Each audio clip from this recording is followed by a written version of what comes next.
Okay, so just a quick note. Maurice Carney, who you're about to be introduced to, sent me a message after we recorded saying, I goofed and my wife called me out on it. When I was talking about Dr. King's three evils, I said militarism and I said materialism, but I didn't say racism. And Malky, you were saying that, you probably would have got that anyway. Yeah, I mean, yeah, I think people know the king. He was pretty big on racism. Yeah. So kind of his bag. Well, Jonty, speaking of missing out one of the three evils. One of the three evils of this show, aka Laura Durrant, is not on the show. And we don't mention that at the top of the show. We do at the end, but if you don't make it to the end of the show, then we're going to feel like we're bad people. And we're trying to do this to preempt you so you don't think we're bad people. So, but because this is now the top of the show. Yeah, this has become the top of the show. This has become the top, so you're actually fine. So Laura's not with us. We're very sad. She's. We were also contemplating just leaving it without any comment and just being like, Laura's been caught up in some terrible scandal and we'll never mention her again. But we decided not to do that. Laura's sick, so get well, Laura, and she'll be on the show very soon again, I'm sure. But here's the show. It's all about Congo, and also for reference, it is Congo Kinshasa. Not Congo Brazzaville, just in case you were looking for some clarity on that. And here's the show. Hi, welcome to Beer Christianity. My name's Jonty. I'm Malky. I'm Maurice. Hi, Maurice. Thank you so much for joining us. Maurice Carney is our guest tonight. He is the executive director of Friends of the Congo. Do you want to tell us a little bit about yourself and your involvement in the organization, what Friends of the Congo is? Sure. Actually, I'm one of the co-founders of Friends of the Congo. Friends of the Congo is a Pan-African solidarity institution, it's an advocacy institution with two overarching aims.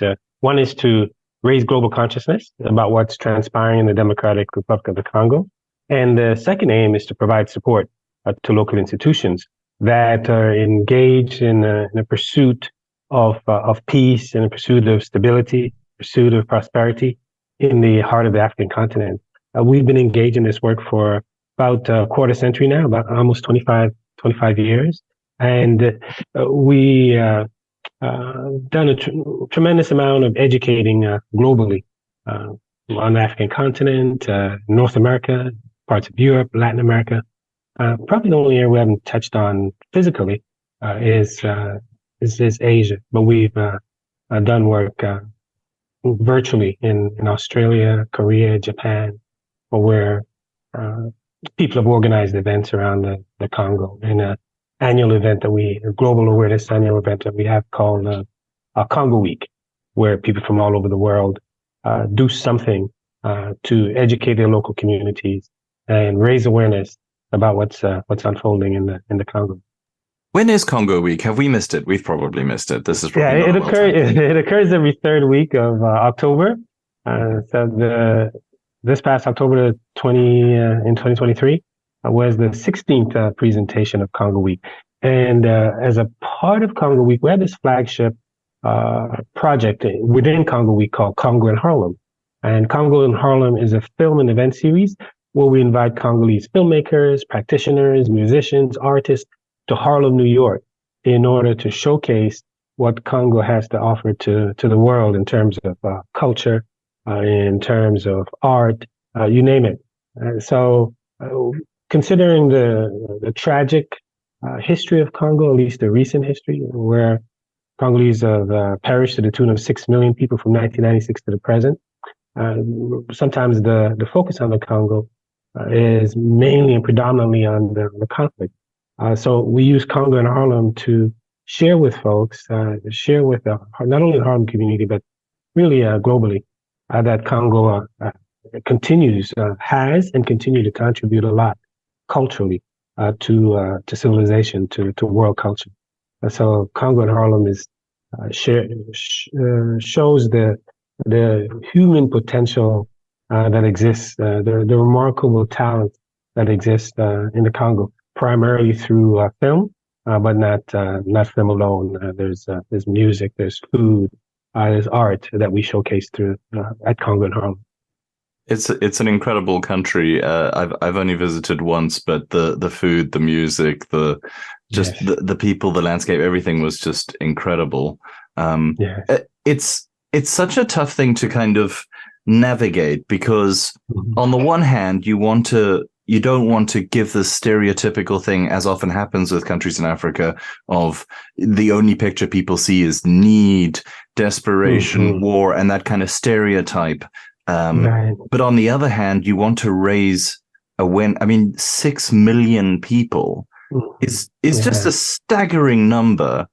You know, and we'll come to that in a bit, and how that's just been so ignored by the international community. But in terms of walking that line of, on the one hand, we love Congo, we want to celebrate Congo, but on the other, we want to let people know what's happening, and to an extent, our country's complicity in it.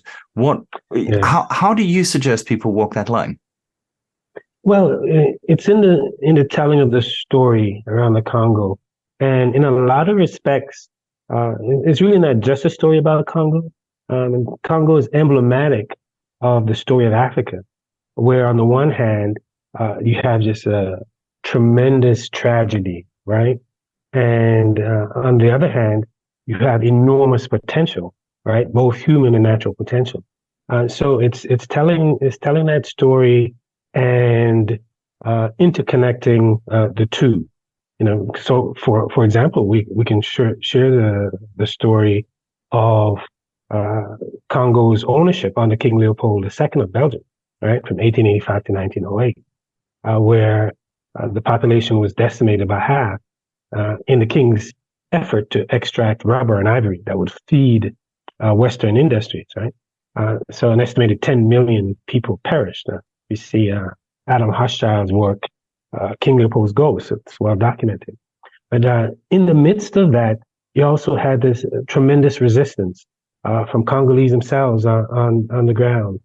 You had a global, movement. Roger Casement and Ed Morale, Congo Reform Association, figures in the United States major figures like Booker T. Washington and Mark Twain, and out of that you get really at the dawn of the 20th century the first international human rights movement to raise awareness around the Congo. You had incredible figures, even when Congo was handed over to the Belgian state as the colonial outpost in 1908. You had incredible figures like Simon Kimbangu, who resisted Belgian colonialism in a similar fashion to how Nelson Mandela resisted apartheid South Africa. Simon Kimbangu spent, 30 years in prison. He was charged with sedition because of his resistance. So, in the tragedy and the tragic historic events, you had just this remarkable resiliency, remarkable, incredible courage, and figures, who've risen to the floor, and institutions that have offered another side, where you can see the light, unlike Joseph Conrad's classic novel, The Heart of Darkness, right? And in fact, that's what we're doing right now in our work. Where you mentioned we have 6 million people who have perished, right? And this has occurred in the heart of the African continent, which is home to the second largest rainforest in the world, in the Congo Basin. And so we're actually working on a film entitled Basanja, where we're engaging the indigenous community, the local communities in the basin, and they're sharing with us their knowledge. Basanja is a Topoke word, comes from the people in the old Oriental province in the Congo, and it's a code of ethic that governs how we as human beings interact with all living things in order to maintain balance in the environment and to preserve the rainforest and protect its biodiversity. So this is a tremendous amount of light and knowledge, wisdom coming out of this space that where there are horrific things taking place. So the key is to tell a holistic story, right? And in telling a holistic story, then you see the the different layers, and it's not just tragedy, but it's courage, it's resiliency, it's innovation, it's creativity, it's culture. You get all of that coming out of telling a whole story. So that's really the key, telling a holistic story. And so in terms of tragedy that's unfolding now, I mean, the news cycle in the West is what it is for a variety of reasons, and certainly a huge focus on the Middle East at the moment. But I, obviously trying to read up a little bit with you coming on the show, but I had heard nothing of this in the mainstream news over recent months. So what's happening now, and what do we need to know to be informed? Yeah, really a few things about that. It's interesting that you talk about what's happening in Palestine with Israel. What we've noticed, right? This energy, this call for ceasefire, for peace, for an end to the occupation, call for an end to the atrocities that are occurring in Gaza. What it has done, the activists at the forefront of this, they've asked themselves questions, and others have asked questions of them, right? To the point where we see what has come out of it is this question of, well, where is it our atrocities happening, And folks say, well, atrocities are happening in Congo, atrocities are happening in Sudan. And so we see this principled position being given birth, almost like Dr. King, basically paying homage to Dr. King's famous quote out of the Birmingham jail, where he said that injustice anywhere is a threat to justice everywhere. So the folks who are organizing around Palestine, they're seeing the injustices that are occurring on the African continent, and then they're lending solidarity to the point where in over 2 decades of doing this work, I have not seen the kind of outpouring in terms of solidarity and interest and wanting to do something around the Congo. I've not seen that much over 2 decades than what I've seen today in the midst of what's happening in Palestine, right? It's just the outpouring and the inquiry, and people wanting to go to the Congo and see what's happening on the ground, wanting to volunteer on the ground, wanting to donate to frontline organizations that are doing courageous work on the ground, wanting to know more about what's happening today, and so that's something that we didn't expect, and certainly welcome. To see that kind of engagement, and it says something about this generation. I think Gen Z generation. Yeah. This generation that's coming up, it's very active on social media and the TikTok and the Instagram. They've just really been running with the story. So we've been trying to give them content and direction around what is really happening, and what we see unfolding today is really the continuation, what we at Friends of the Congo describe as a quarter-century war of aggression, a war of plunder by Congo's neighbors, primarily the Rwandan government and the Ugandan government, backed up by the UK and by the United States. And we share with them that that's still ongoing. There's a group in the Congo today called the M23, who's destabilizing the east of the country, that has contributed to the almost 6 to 7 million people who've been internally displaced. A group that's better armed than the United Nations mission, which gets about $1 billion a year and has been there since 2000. And they're better armed because they're armed by a foreign government, Rwanda, primarily. So this group, although not the only group in the east of the Congo, but certainly the main group that's being backed by an external player. They're about over 100 armed groups or so. But this group is particularly potent, and they certainly do not add to stability. In fact, they aggravate and exacerbate the instability in the east of the Congo in terms of the conflict. They create an environment where the plunder of the Congo, of its gold and its timber, of its tin and its coltan, can continue unabated, ostensibly to fuel the coffers of the Rwandan government and the Ugandan government. And we see the way a major reason why this instability is able to continue, right? Notwithstanding the weakness of the Congolese state, but the backers, the supporters of the Rwandan and Ugandan government, where they're fine with the impunity that's unfolding, it appears. They've shown little interest in accountability, in asserting any kind of accountability, or even pursuing any kind of justice. And we've seen this played out right there in UK, where the Rwandan government has stepped up and said that, hey, UK, you can dump the immigrants, the refugees that come land on your shores of trying to get some kind of get to some kind of safety. Just send them over to us, right? To here in Rwanda, right?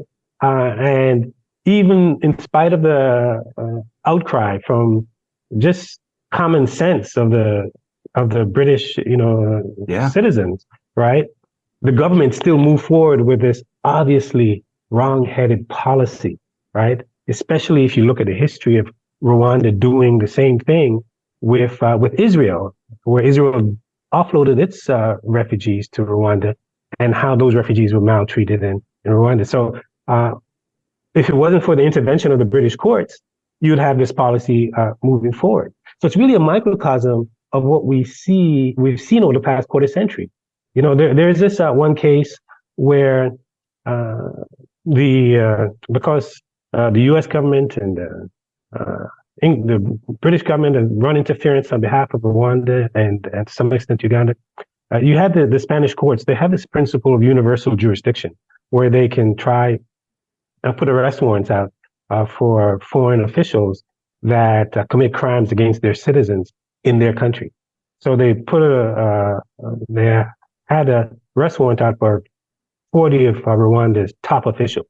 They would have one out for the president, Paul Kagame, but under the principle of universal jurisdiction, you cannot inculpate a head of state. But in any case, in the UK, a number of years ago, one of the officials that's on the list, whose name is on the list, was caught up in the UK courts. They had to put him under arrest. And lo and behold, who came to his rescue to be this gentleman's lawyer? None other than Tony Blair's wife, right? And Tony Blair, a close advisor to the Rwandan president, Paul Kagame. So the perpetrators, those who have initiated instability and continue the instability, they have friends in high places. Paul Kagame is very well connected, not only on the level of government, he's insinuated himself with an amazing propaganda undertaking, on the sleeves of the Arsenal, football team. You have, Visit Rwanda, right? It's presented as this place that's, worth that you ought to come and visit, not the repressive state that it is, where the president wins the elections with 99% of the vote. If somebody wins elections in a country with 99% of the vote, that should be a signal to you that there's something not quite right there, because we don't even have 99% agreement in our own family. So how does he do it to get 99% of 12 million people, right, to support your policies and say, hey, I'm going to vote for you? I mean, particularly with the history of Rwanda itself. Yes, exactly. Particularly with the history, a divided society, right? Yeah. What's to be gained by, I guess, most interested by the UK, but the US, and what's to be gained by the West running interference, as you say? What's their play? Oh, yes, a tremendous amount, right? Africa Confidential, a major African publication out of the UK, actually, ran a really interesting piece this past month in November on what is to be gained, right?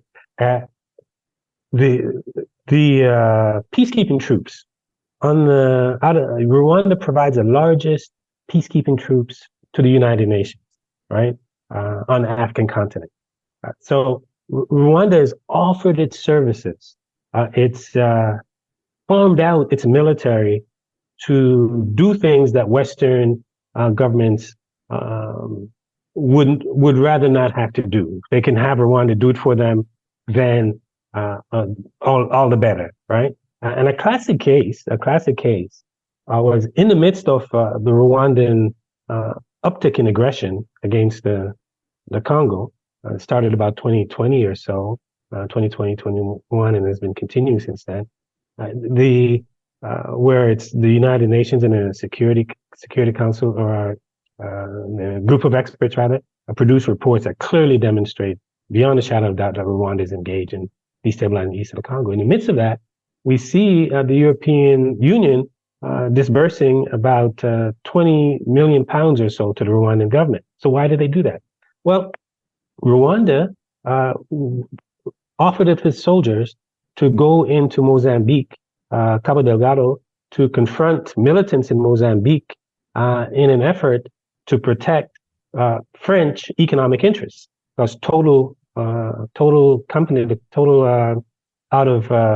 of France, a natural gas company, has major natural gas fields in Mozambique, and those militia groups were destabilizing the area to the point where they couldn't do business. So, Macron got Kagame to send his troops there to stabilize the area on behalf of Total.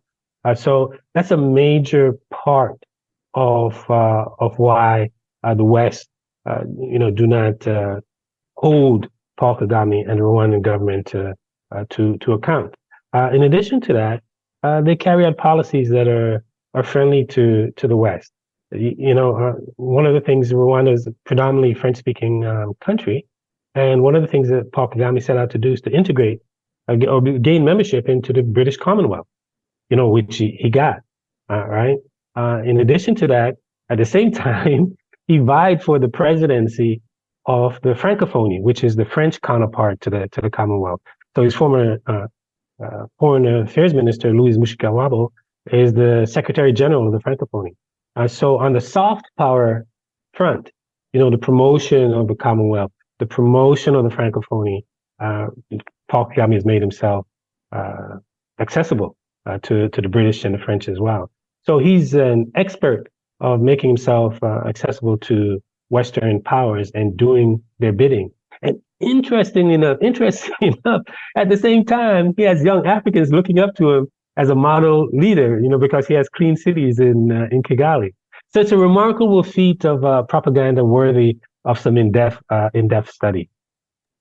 And of course, Paul Kagame is not the first person who the West have kind of patronized in order to maintain their own interests in Africa. And I think of in Congo, or Zaire, as he let it to be called, of Mobutu, and the role that Western nations played in his kind of becoming this incredible dictator who served for a ridiculously long time. Can you give us a potted history of how that happened?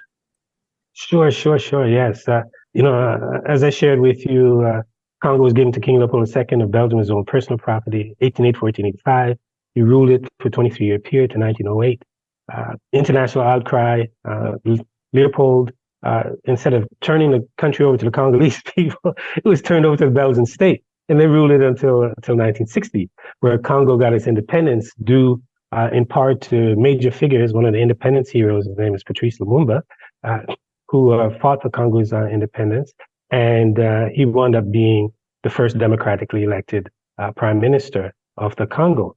And Lumumba, being true to the creed and the desires and aspirations of the Congolese people, said, I'm going to take all of this wealth, right? We're talking about a country where 20th century geologists said it was a geological scandal because there's so much wealth locked into one place. And even today, economists said there's an estimated $24 trillion worth of natural wealth in the Congo. I don't know if it's true or not. I question it. But the fact that you can even make a statement like that about the country gives you a sense that there's a lot of wealth there, right? So wealthy countries strategically located in the heart of Africa, the size of Western Europe, has the agricultural capacity to feed 2 billion people, hydro capacity to provide electricity for the entire African continent. Just an incredibly strategic, wealthy country. So Lumumba said, we want this, take ownership of this, this land, this country, right, for our benefit and for the benefit of Africa. That didn't sit well with Western powers. So within a matter of weeks, the Belgians, the United States, the United Nations, really all moved against Lumumba to overthrow him. And within 7 months, right, he was overthrown and assassinated. There are a number of books that delve into this, the assassination of Lumumba by Ludo DeWitt. Susan Williams' White Malice is a really good one that just came out that I highly recommend to people to read. And then there's another one called Lumumba Plot, which documents declassified documents that have been released by the United States State Department in 2014, I believe. And in that, it talks about how every decision that was made in that period, the Central Intelligence Agency of the United States had a role to play. And that period meaning the early 1960s, which was the largest covert action in the world on the part of the United States. And that covert action overthrew a democratically elected leader in Patrice Lumumba and installed a dictatorship in Joseph Mobutu. But not only did it install that dictatorship, it maintained it in power for over 3 decades, right? Because the Congolese people would rise up, try to overthrow Mobutu, and the U.S. would send in military, whether it's from Morocco, and they'd be bombing the resistance forces. So that Mobutu dictatorship that ran the country into the ground, out of which people came up with the term kleptocracy, where he just stole billions of dollars and parked it in European banks. That could not have happened without the United States. In fact, the author of Lumumba Plot and a number of other authors say basically what happened in the early 60s, the Central Intelligence Agency institutionalized corruption, institutionalized authoritarianism in the Congo, basically replaced the burgeoning democratic sentiments of the people with an institutionalized dictatorial authoritarian regime that is imbued with deep corruption. And that's Mobutu ran the country for over 3 decades. So what we see in the Congo today is, in a lot of respects, a product of that seed, that destructive seed that was planted by the United States, by the Belgians, by the United Nations, in cahoots with local Congolese elites who all worked to get rid of Congo's hope. The Congolese people had elected Patrice Lumumba, and they got Joseph Desiree Mobutu at the behest of the Western powers. And so much of Congo's kind of later struggles comes from various stages of this history, because I always think about under Leopold, he instituted, is it called the Force Publique?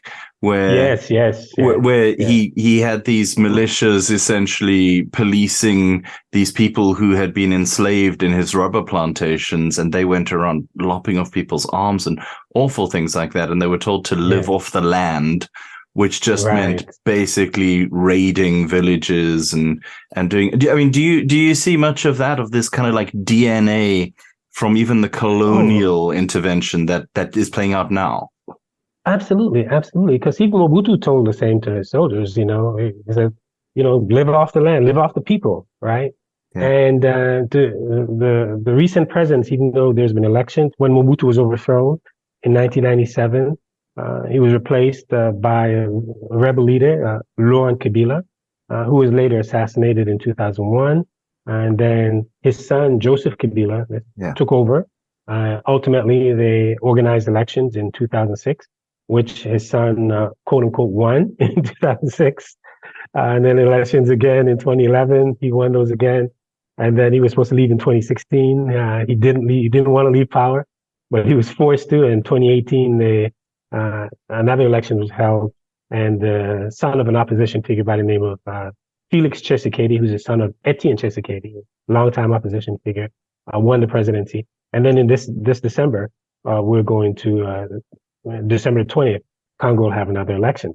So with Kabila from 2000, Joseph Kabila, from 2001 to 2018, he was in power for 17 years. And even with this president, Tshisekedi, we've seen where the military you'd be hard pressed to find a general, high level military official who doesn't have access to mines and is not plundering, Congo's resources for their personal benefit. So that the mining sector is still very much militarized, and even the politicians themselves. Part of the reason why people pursue power is because that's where the wealth is.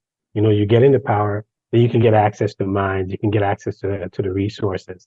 So that predatory system, that savage capitalist system is still very much in place. Not only locally with the elites, the individual politicians, but it's also globalized. International finance also plays a role. You're probably familiar. I think the British courts just fined Glencore, a major mining company in the Congo, for corruption in the Congo. The U.S. Department of Justice fined a hedge fund called Arch-Zip. They've changed their name. It used to be Arch-Zip. Hundreds of millions of dollars for fueling corruption in the Congo, where they were connected to a figure by the name of Dan Gertler, an Israeli billionaire. He made billions off of Congo's richest himself. He's right now on the sanctions list in the United States for his corrupt practices in the Congo. So you have the local elites that's connected to international finance capital and institution and individuals in that arena that contribute to the plunder and the pilfer of the Congo. And all of this is based in a capitalist system that extracts the wealth out of the country. That initial design, right, coming out of the 1800s, where the king was extracting the rubber at the expense of the Congolese people, tremendous loss of life, virtual slavery. That system is still very much in place, that extractive system. And it's fascinating how it plays out too, because it plays out irrespective of ideology or nation state. I'll give you a classic example. One of the probably the largest copper mine in the world, called Tenke Fungurume, for a good number of years, it was owned by an American company called Freeport-McMoran out of Arizona. And Freeport-McMoran ran into debt. They wanted to retire a lot of their debt. So they sold that company to Chinese conglomerate. So now the Chinese own that company. And the New York Times reported that the president's son, Hunter Biden, played a role in negotiating the deal with the Chinese. I don't know how much he did, but the main point is though that the extractive process continues, whether it's American-owned company or Chinese-owned company, right? The Congolese people are not the owners of their own land, right? It's foreign corporations, and the elite the Congolese elite get their cut, and the plunder continues because that copper and that cobalt that's coming out of the Congo is not being processed or refined and turned into a finished product in the Congo. It's going to China. That's where it's processed and refined, and then the Congolese get it back in terms of finished phones and electronic devices. So that capitalist system of plunder and pillage is still very much in effect, whether it's the Chinese or the Americans or the Europeans, whichever company that owns the land in the Congo, but it's not the Congolese people that actually own the wealth that's there. And that's the biggest struggle for them to take ownership and control of their land. That's what Lumumba died for, gave his life for, was assassinated for. And this is the struggle that I think a lot of African nations face, or actually a lot of nations in the global South, right? Because South, yes. It's incredibly resource-rich countries, and it's the companies that are coming in and extracting it, and often funding the violence or fueling the violence, because militias will be able to make their own money and fund their own operations by running these mines. But more than that, there's these trade rules that basically make it impossible for resource-rich countries to produce the goods and sell them to wealthy countries in the north, Even if they took control of it, the trade rules internationally make it impossible for nations to compete. It's amazing, right? That we see this a lot in Latin America, Central America, where the country, the democratically elected people leader, and the people of the country said, well, we don't want our gold to be exploited. And then you have this foreign corporation that comes in and says, well, you're a party to the World Trade Organization, and according to the World Trade Organization, we have the right to access your resources. And by the way, if we can't access it, we could sue you for the value of what we believe that those resources would be, right? And we see this playing out classically in Indonesia, right? Because I'm citing Indonesia as a model that Congo should look at, where the Indonesian government has said, well, the nickel is a key ingredient for this green or clean energy transition. We want it to stay in the ground. We're not going. You cannot export it raw, right? We're going to have it processed here. And as a result of they're saying that, then the Europeans are bringing a case against them for not allowing their nickel to be extracted and shipped out raw. So Indonesia is certainly worth watching closely on the part of not only Congo but other African nations and the global South to see how they deal with that. And of course that these I've seen scholars and and analysts make the argument that the international trading laws that we have today, right, have a direct lineage, right, to the doctrine of discovery, right? That's if you trace the doctrine of discovery right up to this day. And we're talking about the church, right? The faith leaders, right? So you all know about the doctrine of discovery. If you trace the doctrine of discovery from the papal bulls coming out of the 1400s out of Europe right up to this day, we see how the principles in the doctrine of discovery are being manifested in our trade laws to this day, where these companies are saying, that those resources may be on your land, but we have a right to it. Now the only difference is today they can't say, well, we have a right to it because you're not Christian, right? But it's still fundamentally racist imperialism. Right. Exactly the same thing. But it goes to show how they're intermingled, right? Absolutely. Over the years. Yeah, absolutely. But that's an excellent point. And I just want to make a quicker point around that too, around the Congo. That's another way to get the Congo out there, to show that this is not just a Congolese problem. It's not just an African problem, but it's a problem of the global South. Yeah. Right? It's just that it's happening in such extreme and just unbelievable ways in the Congo that really, in a lot of respect, can shut your mind down. It's like, okay, I just can't deal with that. 6 million dead, half of the children under 5, 70 million people living on less than $2 a day. I mean, Ebola, displacement, it's just too much, I was just going to ask, what's the rationale for those kind of trade laws? Like, how are they defensible? No. I don't think they're defensible myself, but you have the more powerful nations making the laws, and it's not just at the level of the corporations, right? We have a situation in the Congo where the mining laws that govern how Congo deals with its resources, well, they were written by the World Bank, right? And the World Bank has a sister arm called the International Finance Corporation.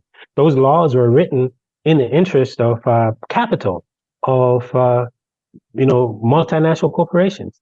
And the International Finance Corporation is a part of that. They are able to invest in mines in the Congo where they can gain a profit, even though they're part of the World Bank group. So it's the way the international structure is set up. Where those who are in power, the G7, the European nations, they've set the rules. And when they talk about maintaining the rules-based world order, that's a part of it. And really, for the people in the global South, the rules-based world order doesn't work. And that's where you get BRICS, right?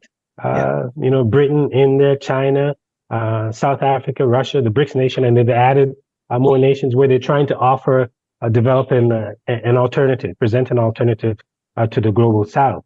And even in a situation we see in Gaza today, where the West and it's put out there as being just and being moral all that is being challenged, right? All that is being challenged in this moment about with this younger generation. So I think we're going to see more challenges going forward to their rules-based order.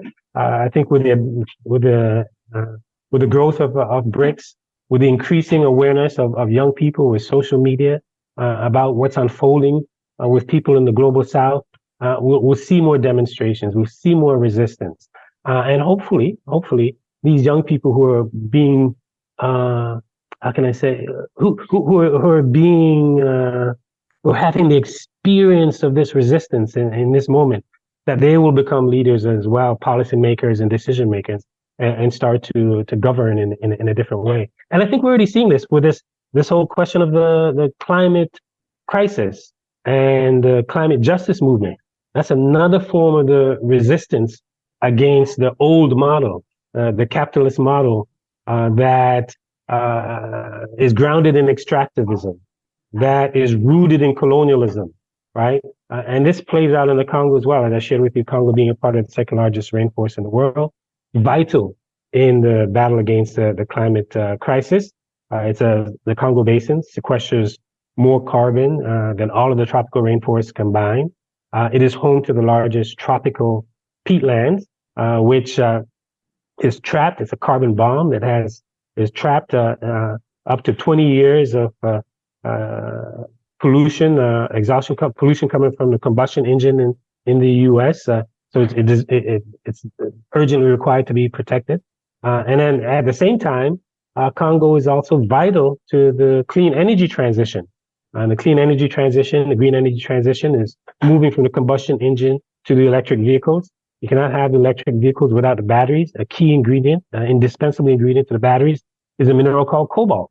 Right? And Congo produces 70% of the world's cobalt. If you had all the countries in the world that produce cobalt, they don't equal what Congo produces. It's a vital ingredient to rechargeable batteries. So you have this country in the heart of Africa playing this crucial role in combating the climate crisis and being indispensable to facilitating the clean energy transition. So that this country is, or this space in the heart of the African continent, is vital to the planet as a whole, and our future, the future of humanity. I think it's often said that with all those resources, with everything from the gold, the uranium, the timber, the cobalt, this incredible natural resources, that everyone in Congo should be very, very wealthy. And the reason that they're not is often explained in this lazy, racist, I think, trope of, oh, it's corruption. You know how Africans are with all of this corruption.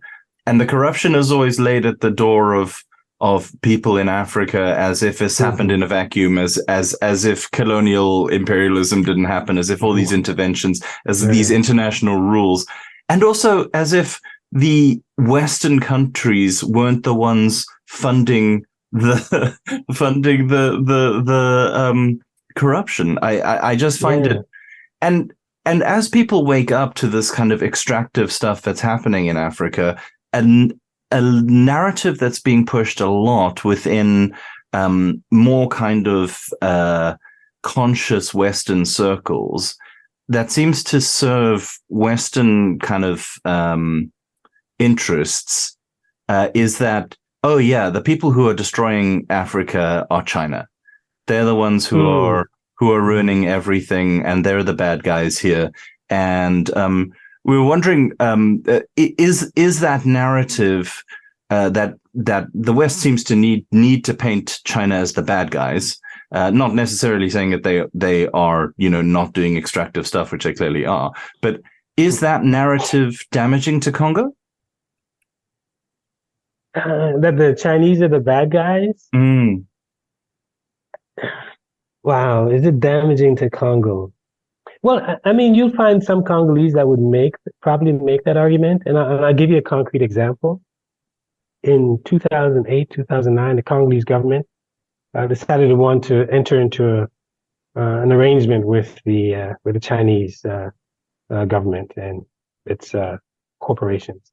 So China had put a $9 billion mineral for infrastructure swap on the table, where China would get minerals from the Congo, and the Congolese would get roads, hospitals, schools, all that built. Well, the World Bank, and International Monetary Fund, they intervened, mainly the International Monetary Fund, and basically said that that deal is not going to work. Not work for the Congolese, but not going to work for the IMF. Congolese went into it, on their own volition. So the IMF said that there's an $11 billion debt relief package on the table for you, Congo. You move forward with this deal, you're not going to get that $11 billion debt retired. A debt that was accumulated during the Mobutu era, mainly, right? And you also need $600 million to run your government. You're not going to get that either. So the Congolese government had to renegotiate the deal. And they renegotiated down to $6 billion. The Chinese were outraged, not at the Congolese, but at the Western multilateral institutions. In the pages of the Financial Times, the Chinese said that the West is basically blackmailing the Congo. Because it's terrorism. It's economic terrorism. Economic terrorism. Yeah. So so you have a number of Congolese who argue that that's not work. It didn't work out in their best interest.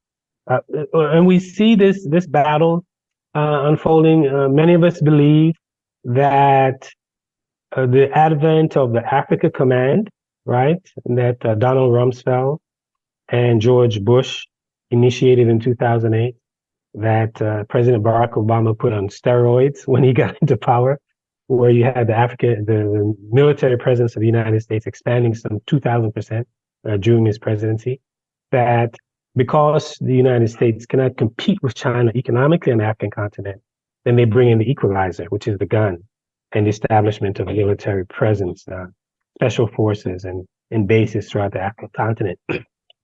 So that definitely, the militarization of political and social space on the African continent in an effort to combat China hasn't worked out to the benefit for Congolese or Africans. The presenting of the continent as a space for great power competition, where the U.S. is competing against China on the one hand and Russia on the other, is not working out for the African continent.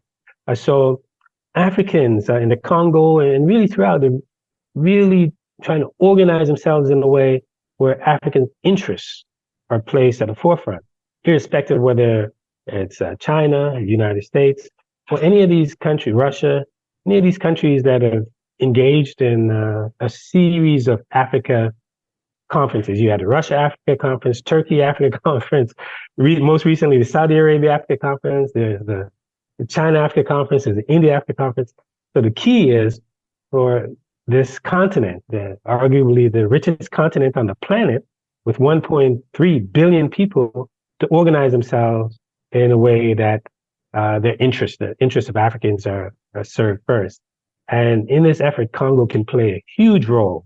In fact, the founding fathers of the current Pan-African institution, the African Union, it was first the Organization African Unity, had this in mind, that they needed a unified continent. That's where the Organization African Unity came about, with independence figures like Sekou Touré of Guinea and Kwame Nkrumah of Ghana. They all saw a unified Africa as the best way for Africans to protect their interests. And at the center of that, right, especially Kwame Nkrumah, they put up that Congo would serve as the capital. It would serve as the engine that would advance the industrialization and the development and the prosperity of the African continent. So those ideas and those principles are still of value to this very day and worthy of pursuit by young Africans. And I think if you look across the continent, you see more Africans embracing this need for unity as a means of advancing the interests of the continent as a whole, irrespective of whether we're talking about the US, Europe, or China, or Russia. About 10 years ago, I think, which was the last time I spoke to you, I think you said a really interesting thing to me when I was like, what would help? What would, especially with the 100 militant groups that are operating, particularly in the East, that do this incredible destabilizing work, so that even if you didn't have all this international pressure against it, it's so hard to maintain enough order to gather the wealth and be able to distribute it equitably within Congo. And I said, what do they need? And I believe you said roads, infrastructure, that kind of stuff at the time. Is that still true? Oh, Is that a key thing here? Is that the deal?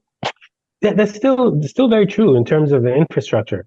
But I would elaborate on that in the sense that over the last decade, right, we've worked with some remarkable local institutions throughout the Congo, in the rainforest, in the mining areas, at the foothills of the volcano, the epicenter of the conflict in the east, in the North Kivu, in the west, the Congo Central, and in Kinshasa.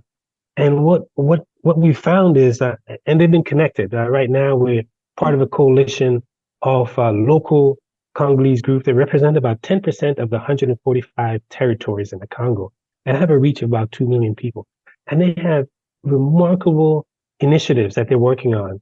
And if these initiatives, these projects are scaled, it can transform the country as a whole.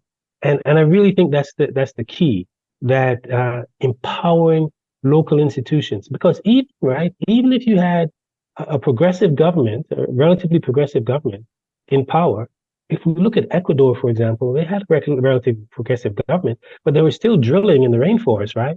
So ultimately, it's the empowering of local institutions, right? The agency and self-governance, around their own resources. I believe that's what's going to make a difference. And I say that because it's being worked on right now. These local Congolese institutions, that's what they believe. And so they reached out to us. People ask, well, how can you help? Well, we say to them, well, you can help. There's simple things you can do on the outside. For example, right now, there's a lawsuit against major tech, 5 major tech and auto companies, Apple and Dell and Google and Microsoft and Tesla. That's in the DC courts. Let's put pressure on these tech companies. We have a petition on our website at Friends of the Congo or Free Congo, freecongo.org. People can go and sign a petition where the attorney is calling and said, hey, pressure these companies to settle the case, out of courts. They're being sued for purchasing minerals from companies that use child labor in the Congo that result in injury and death. So, Apple, $2.7, I think, trillion market cap, $55 billion or so in cash. That's equivalent to the gross domestic product of the Congo, right? You can settle this, right? So that's one easy thing that people can do, pressure these companies.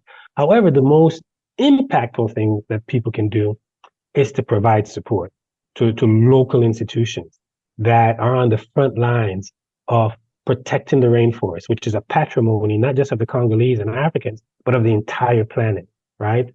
Local institutions that are helping the displaced communities in the East and bringing young people who have been recruited as child soldiers into a space where they can be re-educated and reintegrated into society, supporting communities in the mining areas that are rescuing children in the mines and working with women to channel them into agricultural practices as opposed to being in the mines where they're dealing with radioactive materials and producing children that just have these incredible malformities, right?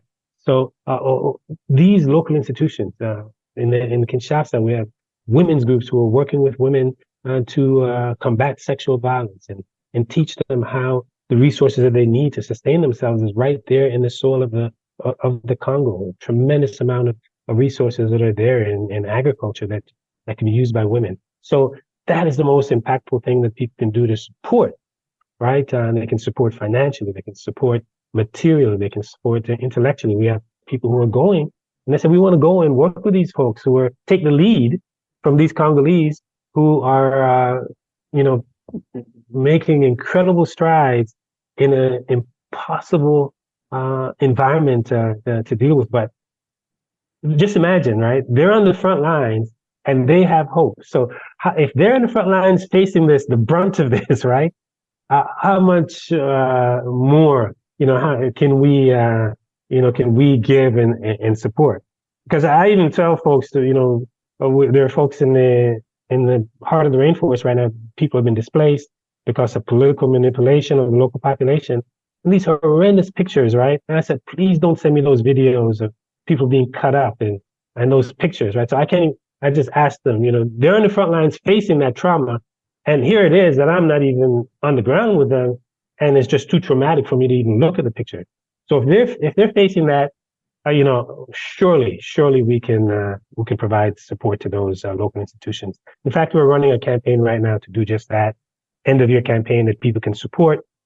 They go to freecongo.org and they can be a part of that campaign to support local institutions that are doing remarkable work on the front lines in the mining areas, in the rainforest, the epicenter of the conflict, in the heart of where people are being displaced, and also in the west of the country where they're dealing with street children, women facing sexual violence. There's just a tremendous amount of hope there, and that's grounded in work and in organizing, not just pie in the sky hope. The question of reparations is an interesting one that generates a lot of debate. What are your thoughts? I guess particularly from Belgium.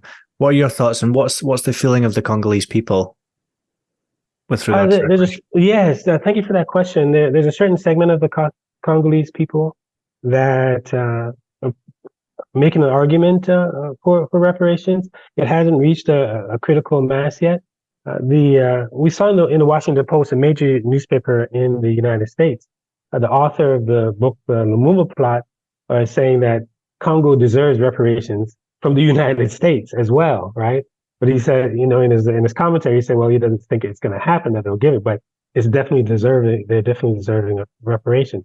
So what I see, the possibility with the repatriation of Patrice Lumumba's tooth, for example, that took place in 2022.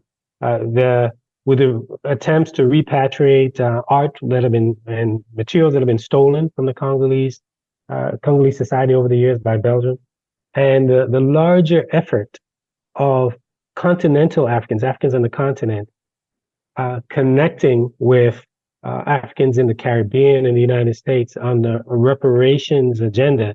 I can see Congo being a part of that. There's a major reparations conference this past month in Ghana that was presided over by the Ghanaian president, and it brought together reparations advocates from the African Union, different African states, the Caribbean, and the United States. So I can see a reparations movement picking up in the Congo and being a part of that overall effort. Even the United Nations published a report in 2010 that says, dealing with contemporary issues, that Congo should get reparations as a result of the plunder of its country during the Congo Wars from 1996 right up to the present. So probably why not as many Congolese are focused on that, maybe because they're putting their energies around capturing the country, because there's so much wealth there. They know if they're able to succeed in capturing the country, reparations won't even be an issue. It's a principled matter, but it certainly wouldn't produce the kind of wealth that you'd have where if the Congolese were to capture and own the wealth that's in their soil. I'm not even talking about the mineral wealth, but just the agricultural wealth. If they're able to organize in a way to capture that would just be incredible. We're coming close to the end of the show, but this has been amazing. Thank you so much for taking the time and just for the incredible answers. What we didn't do was say that some of those questions came from dear Laura, who is usually on this show, but is ill, but desperately wanted her questions to be asked. So we've asked them, but I realize now we haven't credited her. So just assume that the best questions came from Laura. I think that's the important thing. And we also haven't checked in on what we're drinking. So you're in Washington, D.C., so you're probably not drinking a beer. I'm just guessing.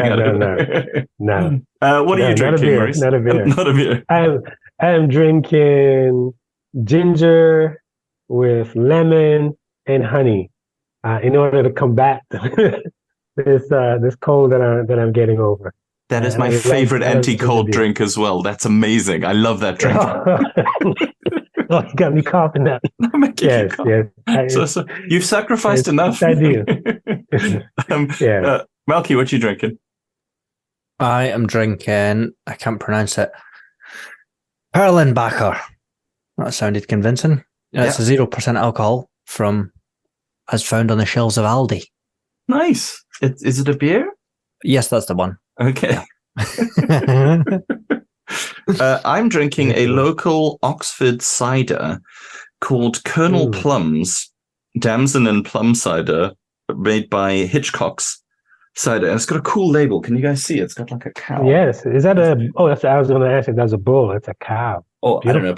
Probably a bull. You're probably right. Yeah, you're probably right. It's called Colonel Plum. That feels like nice. It feels like it's got a more masculine vibe, although, not necessarily, but judging from the label, probably. So, okay. So I think if there's one more question that I'd like to ask is, at the moment, with a lot of the people, and we touched on this a little bit earlier, a lot of the people who are involved in the kind of pro-Palestine solidarity with Palestinians movement, a thing that's being chucked at them, I think, to kind of destabilize the narrative and to destabilize any kind of movement from people who don't understand solidarity is they'll go, well, why are you focusing on this? There's like bigger problems in the world. There's, think about what's happening in Congo, so shut up about what Israel's doing, because think about what's happening in Congo. Right. Right.